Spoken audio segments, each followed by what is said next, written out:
رب اشرح لي صدري ويسر لي أمري واحلل عقدة من لساني يفقهوا قولي.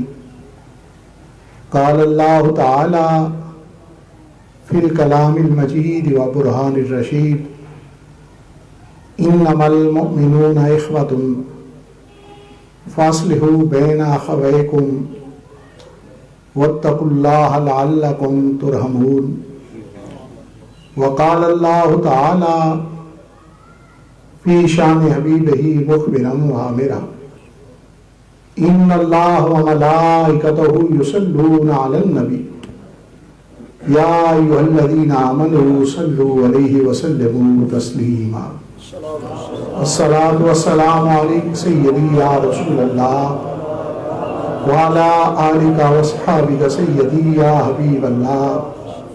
الصلاة والسلام عليك سيدي يا إمام الأنبياء والمرسلين وعلى آلك وصحابك سيدي يا خاتم النبيين.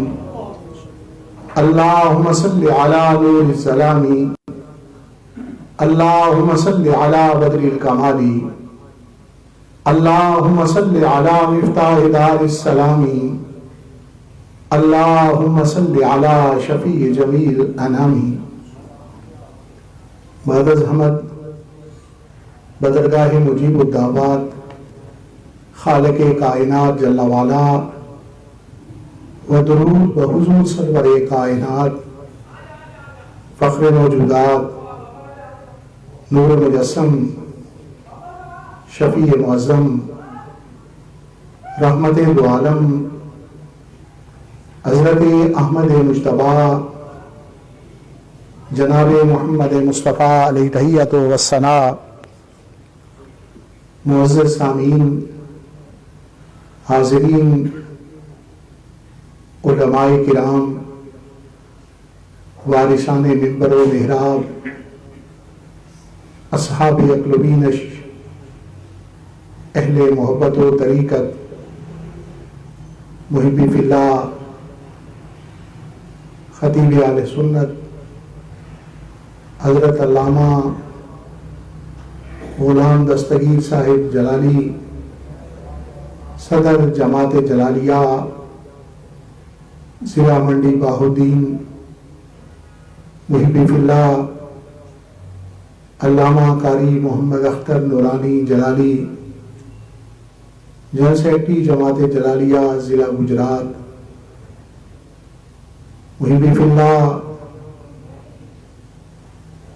حافظ محمد اصغر توحیدی صاحب، معاون خصوصی جلالیہ سسٹم آف مدارس، محبی فی اللہ محقق اہل سنت علامہ نثار احمد ہزاروی صاحب، صدر جماعت جلالیہ شہر منڈی بہاؤالدین، محبی فی اللہ قاری سکندر ایاد جلالی اور دیگر اسٹیج پر جلوگر قابل قدر شخصیات، آج کی یہ بابرکت اور روح پرور تقریب سعید ماہانہ درس فقہ و تصوف کے سلسلہ کے اندر جماعت جلالیہ شہر منڈی بہاؤالدین اور انتظامیہ فردوسیہ مسجد کے زیر اہتمام سجائی گئی ہے. آج کا موضوع اسلامی معاشرت کے حوالہ سے انتہائی اہم ہے. اخوت اسلامی، سورہ حجرات 26ویں پارے کے اندر اس کے حوالہ سے ہماری رہنمائی فرمائی گئی. انما المؤمنون اخوہ، سوائے اس کے نہیں کہ مسلمان بھائی بھائی ہیں. فاصلحوا بین اخویکم، پس تم صلح کراؤ درمیان اپنے بھائیوں کے. واتقوا اللہ لعلکم ترحمون، اور تم اللہ تعالیٰ سے ڈرو تاکہ تم پر رحم کیا جائے۔ معزز سامعین، دنیا کے اندر نسبتوں، تعلقات، زبان، جغرافیہ، علاقے کی، رنگ اور نسل کی بنیاد پر لوگوں کے آپس میں باہمی معاشرے استوار ہوئے، ممالک کی بنیادیں رکھی گئی، آپس میں تعلقات اس بنیاد پر رکھے گئے۔ لیکن دین اسلام جو ہماری رہنمائی فرماتا ہے، اس کے اندر جو برادری، جو تعلق، جس بنیاد پر ہم نے اکٹھا رہنا ہے اور اکٹھے زندگی گزارنی ہے، وہ برادری لا الہ الا اللہ محمد رسول اللہ کی برادری ہے۔ شاید یہی مفہوم مفکر پاکستان ڈاکٹر محمد اقبال رحمہ اللہ ہمیں اس انداز میں سمجھاتے رہے کہ اپنی ملت پر قیاس اقوام مغرب نہ کر، خاص ہے ترکیب میں قوم رسول ہاشمی۔ یہ برادری رنگ اور نسل کی بنیاد پر نہیں، یہ برادری جغرافیہ اور زبان کی بنیاد پر نہیں، علاقے اور حدود کی بنیاد پر نہیں، بلکہ یہ قوم جو امام الانبیاء صلی اللہ علیہ وسلم کی امت کی ہے، یہ قوم لا الہ الا اللہ محمد رسول اللہ کے رشتے پر استوار کی گئی۔ اور قرآن مجید فرقان حمید نے کلمہ پڑھنے والوں کا جو باہمی تعلق بیان فرمایا، نبی پاک صاحب الاولاق صلی اللہ علیہ وسلم کی غلامی اختیار کرنے رہنے والوں کا جو باہمی تعلق بیان فرمایا، دین ہدایت کو قبول کر لینے والوں کا جو باہمی رشتہ بیان فرمایا، انما المؤمنون اخوہ، سوائے اس کے نہیں کہ مسلمان بھائی بھائی۔ تو ہمارا آپس میں تعلق بھائی بھائی کا ہے، اور بھائی بھائی ہونے کی بنیاد پر کچھ ہم پر ذمہ داریاں بھی موجود ہیں۔ ان ذمہ داریوں کو بھی ہم نے نبھانا ہے، اس لیے کہ جو مسلم برادری، مسلم سوسائٹی جس کا قیام امام الانبیاء سید الانبیاء جناب مصطفیٰ کریم صلی اللہ علیہ وسلم عمل میں لائے، اس کے اندر باہمی تعلقات کو نبھانے کے لیے، اخوت اسلامی کا رشتہ آپس میں نبھانے کے لیے، اسلامی بھائی چارے کو مضبوط کرنے کے لیے جو ذمہ داریاں ہمیں سونپی گئیں، صحیح بخاری شریف کے اندر حدیث مبارکہ موجود ہے۔ جناب سیدنا عبداللہ بن عمر رضی اللہ تعالی عنہما امام الانبیاء سید الانبیاء جناب مصطفیٰ کریم صلی اللہ علیہ وسلم سے روایت فرما رہے ہیں، المسلم اخو المسلم، مسلمان مسلمان کا بھائی ہے۔ انما المؤمنون اخوہ کی وہ تفسیر جو امام الانبیاء صلی اللہ علیہ وسلم نے بیان فرمائی۔ تفسیر کے کئی طرق موجود ہیں، ان طرق میں سے تفسیر القرآن بالقرآن، تفسیر القرآن بالاحادیث النبویہ، تفسیر القرآن باقوال الصحابہ رضوان اللہ علیہم اجمعین، یہ امت کے نزدیک مقبول طرق ہیں تفسیر کے۔ اور ان میں انما المؤمنون اخوہ کی تفسیر سرکار دو عالم صلی اللہ علیہ وسلم نے صحیح بخاری شریف کے اندر فرمائی کہ وہ کس طرح مومن بھائی بھائی ہیں، کہ مسلمان مسلمان کا بھائی ہوتا ہے. تو جب مسلمان مسلمان کا بھائی ہے تو اسے مسلمان کے ساتھ کیسا تعلق کرنا چاہیے, کیسا رشتہ نبھانا چاہیے, باہمی اسلامی برادری کے تعلقات کس انداز میں ہونے چاہیے. امام الانبیاء صلی اللہ علیہ وسلم فرماتے ہیں کہ ایک مسلمان, اس کا تعلق دوسرے مسلمان سے یہ ہونا چاہیے کہ لا یظلمہ ولا یسلمہ, کہ نہ وہ دوسرے مسلمان پر ظلم کرے اور نہ ہی دوسرے مسلمان کو وہ رسوا کرے. ظلم اس کا لغت کے اعتبار سے معنی تجاوز حد سے آگے بڑھ جانا, زیادتی ہے, کسی کی حق تلفی کرنا ہے. اور رسوائی کے اندر ظاہر ہے کسی مسلمان بھائی کے کئی راز ہوں جو آپ کے پاس امانت ہیں تو انہیں افشا کر دیں تو رسوائی جس کے ہونے کا سبب ہے, اس امانت کو ضائع کر دینے سے اس کی رسوائی ہو سکتی ہے. اس کے بارے میں کوئی معلومات آپ کو ایسی میسر آئیں جو معلومات اگرچہ حقیقت کے اندر ہوں لیکن جب ان کو بیان کریں آپ تو اس کے لیے ذلت اور رسوائی کا وہ سبب بنے. آج تو معاشرہ ہمارا یہاں تک پہنچ چکا ہے کہ خبر کی تصدیق نہیں کی جاتی. کسی کے بارے میں کوئی بات سنی تو کس نے بیان کی یہ نہیں دیکھا جاتا, سچی بیان کی جا رہی ہے یا جھوٹی بیان کی جا رہی ہے, اس کو آگے بیان کرنے کی کوشش کی جاتی ہے. حالانکہ قرآن مجید فرقان حمید کے اندر ہمیں تعلیم دی گئی کہ جب فاسق کو خبر لائے تو اس خبر کے بارے میں تحقیق کیا کرو. لیکن ہمارا معاملہ جہاں سے سنی اس کو آگے چلا دیا, یہ نہیں دیکھا بیان کرنے والا کون ہے, بیان کے اندر کتنی حقیقت موجود ہے. حالانکہ حقیقت موجود بھی ہو جس سے مسلمان بھائی کی رسوائی کا خطرہ ہو, وہ بات نہیں کرنی چاہیے.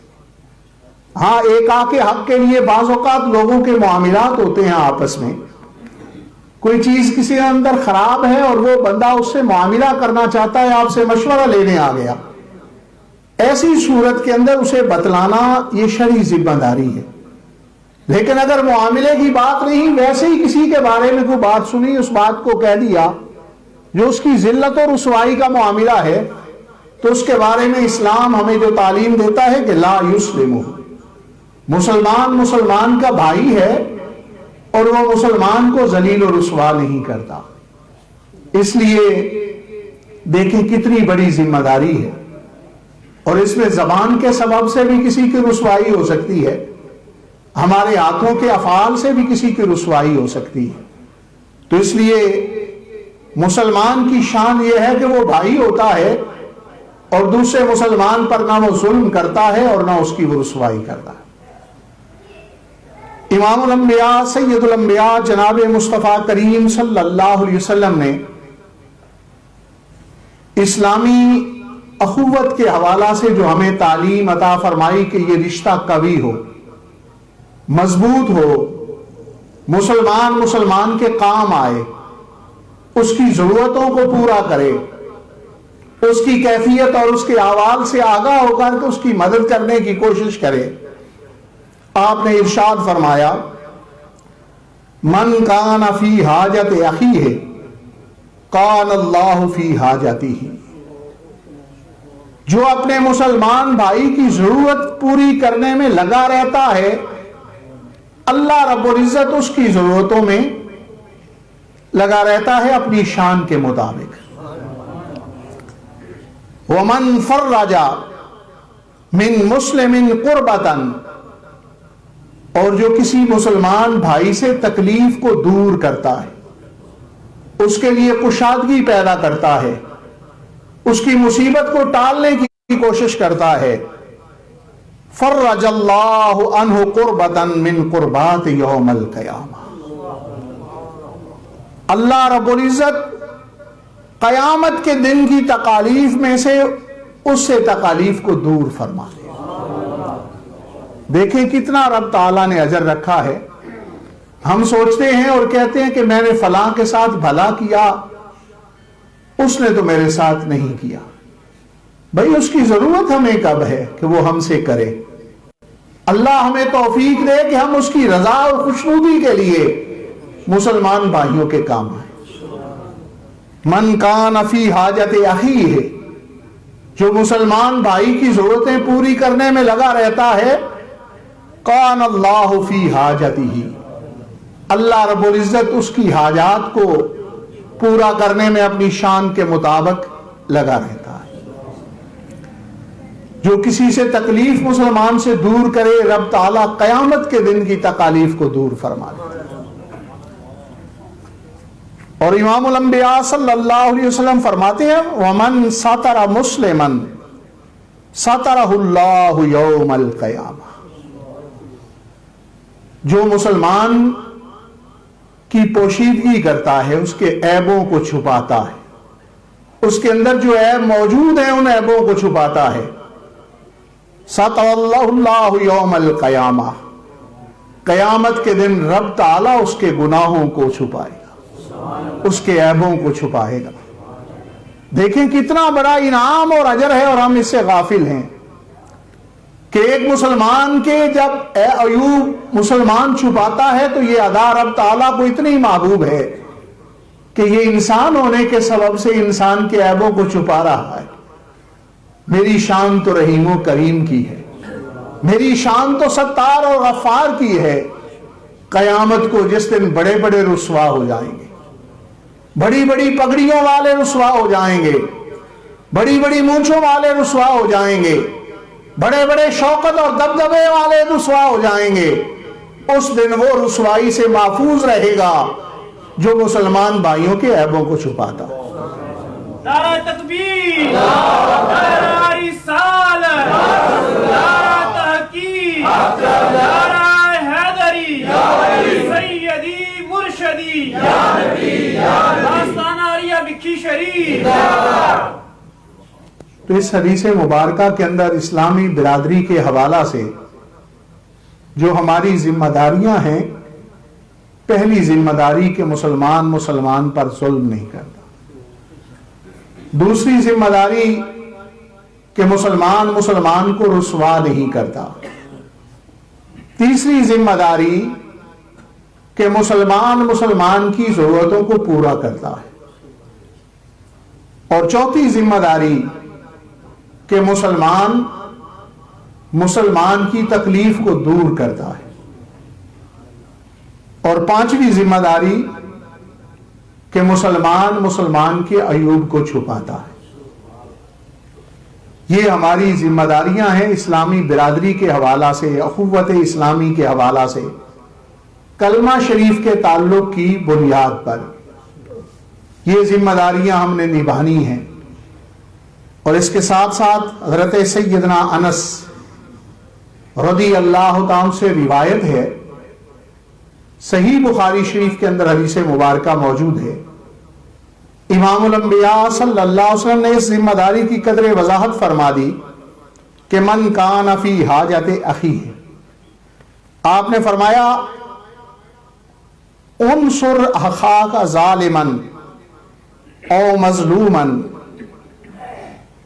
تم مدد کرو اپنے مسلمان بھائی کی، ظالم ہو یا مظلوم ہو۔ میرے آقا جناب مصطفیٰ کریم صلی اللہ علیہ وسلم کی بارگاہ میں سوال کیا گیا، یا رسول اللہ ھذا ننصرہ مظلوما، یہ تو ہمیں معلوم ہو گیا کہ ہم مظلوم کی مدد کریں گے، اور اس کی مدد کا طریقہ ہمیں آتا ہے کہ اسے ظلم سے بچانا، لیکن ظالم کی مدد کیسے کی جائے؟ آپ نے فرمایا ہے کہ مسلمان بھائی ہو تو ظالم کی بھی مدد کرو۔ ظالم کی مدد کیسے ہوگی؟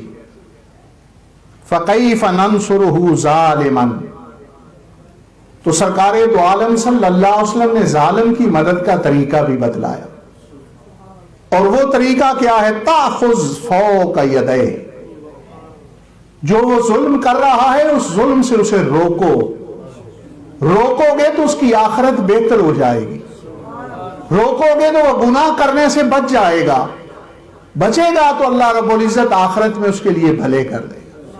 تو یہ اس کا روکنا، ظالم کو اس مسلمان بھائی کی بھلائی ہے، اس کی خیر ہے، چونکہ جب وہ ظلم سے بچ جائے گا تو اس کی آخرت بہتر ہو جائے گی۔ آخرت بہتر کرنے کے لیے کوشش کرو، اسے ظلم سے روکو۔ یہ بھی اس کی مدد ہے کہ اسے ظلم سے روکا گیا۔ اگر بیچارہ کر بیٹھتا تو ظاہر ہے آخرت کو پکڑا جاتا، حساب و کتاب ہوتا، سوال ہوتا، پوچھا جاتا۔ تو اس لیے ظلم سے روکنا یہ ظالم کی مدد ہے، اور مظلوم کی اعانت کرو، یعنی مسلمان بھائی جو مظلوم ہے اس کی مدد کرنے کا ہمیں حکم دیا گیا، اس کی نصرت کرنے کا حکم دیا گیا۔ آج ہم انفرادی زندگی گزار رہے ہیں اور اسلامی معاشرت کی ذمہ داریوں کو نہیں جانتے کہ بھائی اپنی آپ بھگتے، اس سے معاملہ ہے وہ کر رہا ہے وہ کرے، ہم کیوں پرائی آگ کے اندر جلیں؟ پرائی آگ کے اندر اس لیے جلیں کہ آخرت کے اندر ہمیں اجر حاصل ہو، آخرت ہماری بہتر ہوگی جہاں اگر کسی کے لیے تکلیف اٹھائیں گے۔ کتنا پیارا مذہب دین اسلام ہے، نبی پاک صاحب الاولاق صلی اللہ علیہ وسلم کی کتنی مبارک تعلیمات ہیں۔ لا رہبانیت فی الاسلام، کتنی اجتماعی زندگی کی خوبصورت جھلک موجود ہے۔ اسلام میں رہبانیت نہیں، بعض ادیان ہیں جو صرف عبادات پر زور دیتے ہیں، انفرادی زندگی ہے ان کی، لیکن معاشرت اور یہ تعلق ان ادیان کے اندر اس پر رہنمائی موجود نہیں۔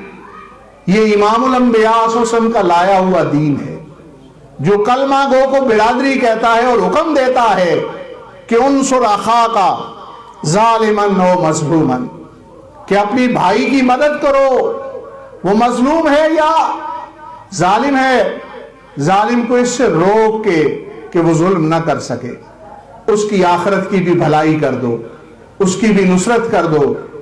یہ آقا کریم صلی اللہ علیہ وسلم کی تعلیمات ہیں، اور اس کے اندر یہ حسن موجود ہے، یہ خوبصورتی موجود ہے کہ یہ تعلق اس قسم کا برادری کا آپس میں ہونا چاہیے، اور کلمہ گو افراد کے اندر یہ بھائی چارہ اس انداز میں ہونا چاہیے۔ اب دیکھیں سرکار دو عالم صلی اللہ علیہ وسلم مسلم برادری کی اخوت اسلامی کی مثال بیان کر کے ہم سے تقاضا کیا فرما رہے ہیں۔ صحیح مسلم شریف کے اندر حدیث مبارکہ موجود ہے، اور اس حدیث مبارکہ کو حضرت سیدنا نعمان بن بشیر رضی اللہ تعالی نے سرکار دو عالم صلی اللہ علیہ وسلم سے روایت فرمایا۔ امام الانبیاء صلی اللہ علیہ وسلم نے فرمایا المسلمون کرجل واحد، مسلمان برادری اس طرح ہے جس طرح کہ ایک آدمی ہوتا ہے، ایک شخص ہوتا ہے، اس کی طرح مسلمان آپس میں ان کا اس طرح کا تعلق ہے۔ آپ فرماتے ہیں ان اشتقا عینہ اشتقا کلہ، کہ جب کسی اس آدمی کے آنکھ کو اگر درد ہوتا ہے تو اس کا پورا جسم درد کا شکار ہو جاتا ہے، وہ تکلیف کو محسوس کرتا ہے۔ اس طرح مسلمان ہیں ایک شخص کی طرح۔ وَإِنْ اشْتَقَا رَأْسُهُ اشْتَقَا كُلُّهُ، جب اس کے سر کو درد ہوتا ہے تو اس کا پورا جسم تکلیف کو محسوس کرتا ہے۔ ڈاکٹر علامہ محمد اقبال رحمہ اللہ اسی برادری کے حوالہ سے اور اسی تکلیف کے محسوس کرنے سے یہ درس دے رہے ہیں کہ چبھے کانٹا جو قابل میں تو ہندوستان کا ہر پیر و جواں بےتاب۔ یہی جو امام الانبیاء صلی اللہ علیہ وسلم نے مثال بیان فرمائی کہ مسلمان وہ ایک آدمی کی طرح ہے، ایک شخص کی طرح ہے۔ جب آنکھ کو درد ہوتی ہے تو پورا جسم درد محسوس کرتا ہے، جب سر کو درد ہوتی ہے تو پورا جسم درد محسوس کرتا ہے۔ تو یہ اسلامی برادری کے تقاضے ہیں۔ آج ہم صرف اپنی زندگی گزار رہے ہیں، ہمیں دیکھنا چاہیے کہ دیگر مسلمان کن تکالیف سے گزر رہے ہیں اور کن معاملات سے گزر رہے ہیں۔ کبھی سوچا کہ کشمیر میں رہنے والے بھی لا الہ الا اللہ محمد الرسول اللہ کے رشتے کے ساتھ ہمارے ساتھ جڑے ہوئے. ان کا تعلق بھی صوفیاء کرام کی اس فکر سے ہے جو فکر انہوں نے مشائخ سے، بزرگوں سے، صوفیاء کرام سے، اہل اللہ سے حاصل کی. حضرت سید علی ہمدانی رحمت اللہ علیہ کی وہ کوششیں اور کاوشیں جن کے سبب سے خطہ کشمیر کے اندر دین اسلام پھیلا، وہ اللہ کے کامل بندے جن کی نگاہوں کے فیض سے کلمہ شریف کا وہاں فیضان پھیلا، وہ اس رشتے سے بھی ہمارے ساتھ جڑے ہوئے کہ ہم بھی صوفیاء کرام اور اہل اللہ کے ماننے والے ہیں. کشمیر والے بھی اہل اللہ اور صوفیاء کرام کے ماننے والے ہیں. کلمہ شریف کا تعلق بھی موجود ہے. ہم بھی فقہ حنفی کی پیروی کرتے ہیں، وہ بھی فقہ حنفی کی پیروی کرنے والے ہیں. کتنے رشتوں میں ہم جڑے ہوئے ہیں، اس کے باوجود ان کے درد کو ہم محسوس نہ کریں، ان کی تکلیف کو ہم محسوس نہ کریں. کتنے سالوں سے وہ ہندو جبر کو سہ رہے ہیں، اور پھر اب یہ معاملہ ہے کہ سال سے زائد عرصہ ہو چکا ہے کہ کرفیو کی کیفیت کے اندر نہ عید الفطر کی خوشیاں وہ حاصل کر سکے، نہ عید میلاد النبی صلی اللہ علیہ وسلم کے جشن کو منا سکے، نہ عید قربان کے موقع پر اپنی عبادات کو آزادی سے کر سکے. اتنا ظلم و ستم کون سا قانون یہ کہتا ہے؟ اقوام متحدہ کے چارٹر پر موجود ہے کہ ہر انسان، اس کے بنیادی حقوق یہ موجود ہیں کہ وہ مذہب کو اپنی آزادی کے ساتھ اس پر عمل کر سکتا ہے. اور کشمیر کے اندر کیا وہ جو اقوام متحدہ کا فنڈامنٹل چارٹر ہے جس کے اندر بیسک رائٹس کو بیان کیا گیا ہے، کیا وہ زمانہ نہیں دیکھ رہا؟ عالمی این جی اوز جو انسانی حقوق کے حوالہ سے کام کرنے والی ہیں، میں ان کے ضمیر کو بھی اس موقع پر جھنجھوڑنا چاہتا ہوں کہ وہ نہیں یہ دیکھ رہی کہ انسانی حقوق کی تذلیل کس انداز میں ہو رہی ہے، اور انسان نہ وہ عبادات، کیا بیماروں کا علاج نہیں ہو سکتا، بیماروں کے لیے ادویات مہیا نہیں ہو رہی. کتنے بچے ہیں جو دودھ سے سکھتے ہوئے ان پر موت طاری ہو چکی ہے. ہم بھی مسلمان ہیں اور ہمارا ان سے کلمے کا رشتہ ہے. اور امام الانبیاء صلی اللہ علیہ وسلم فرماتے ہیں المسلمون کرجل واحد ان اشتقا عینہ اشتقا کلہ، کہ جب آنکھ کو درد ہوتی ہے تو پورا جسم تکلیف محسوس کرتا ہے، جب سر کو درد ہوتی ہے تو اس صورت کے اندر پورا جسم تکلیف محسوس کرتا ہے.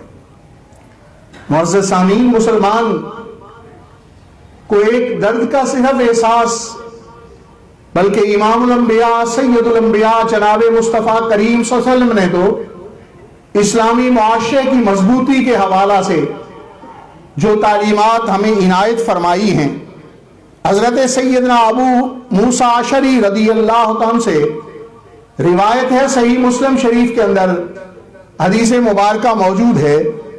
امام الانبیاء صلی اللہ علیہ وسلم نے فرمایا قال رسول اللہ صلی اللہ علیہ وسلم المؤمن للمؤمن کالبنیان یشد بعضہ بعضا، کہ مسلمان کے لیے ایک عمارت کی طرح ہے. جس طرح عمارت جو ہے اس کے اندر ایک دوسرے کو مضبوطی، یعنی ایک اینٹ دوسرے کو مضبوط کرتی ہے، اس طرح مسلمان کو مضبوط کرتا ہے. تو اس اخوت اسلامی اور اس تعلق کی بنیاد پر یہ ہماری ذمہ داری ہے کہ کم از کم ہم کشمیری مسلمانوں کے ساتھ اظہار یکجہتی کے لیے اپنی آواز کو مؤثر کرنے کے لیے جماعت جلالیہ ضلع منڈی بہاؤالدین کے زیر اہتمام 5 فروری کو کشمیری مسلمانوں سے اظہار یکجہتی کے لیے اور ہندو متعصبانہ سوچ کی مذمت کرنے کے لیے ایک ریلی کا انعقاد کیا گیا ہے، جو صبح 10 بجے صدر گیٹ سے شروع ہوگی اور پریس کلب پر اختتام ہوگا. اس کے اندر اپنی اسلامی ذمہ داری کو ادا کرنے کے لیے تاکہ ہماری کمزور آواز بھی کشمیریوں کا حصہ بنے اور ہم انہیں مضبوط کر سکیں. اس کے لیے اس ریلی کے اندر ضرور شمولیت فرمائیں. اور جماعت جلالیہ پاکستان کے زیر اہتمام افضل البشر بعد الانبیاء، جانشین رسول، خلیفہ بلا فصل حضرت سیدنا صدیق اکبر رضی اللہ عنہ کی بارگاہ میں خراج تحسین پیش کرنے کے لیے 6 فروری کو جناح کنونشن سینٹر اسلام آباد کے اندر ایک فقید المثال کانفرنس کا انعقاد کیا گیا ہے. امام الانبیاء صلی اللہ علیہ وسلم کے اس فرمان کے مطابق کہ حب ابی بکر و شکرہ واجب علی کل امتی، کہ سیدنا صدیق اکبر رضی اللہ عنہ سے محبت رکھنا قلبی اور ان کے احسانات کا شکرانہ ادا کرنا امت محمدیہ کے ہر فرد پر واجب ہے. اس شکرانے کی ادائیگی کے لیے اور محبتوں کے اظہار کے لیے اس کانفرنس میں بھی ضرور شرکت فرمائیں. صبح دن 10 بجے سے 1 بجے تک ایک نشست ہوگی اور دوسری نشست پھر 2 بجے سے 4 بجے تک. تو اس کنونشن کانفرنس کے اندر بھی ضرور شرکت فرمائیں. جن حضرات نے اس موضوع کے حوالہ سے کوئی سوال کرنا ہو تو وہ سوال کر سکتا ہے. وما علیہ الا البلاغ.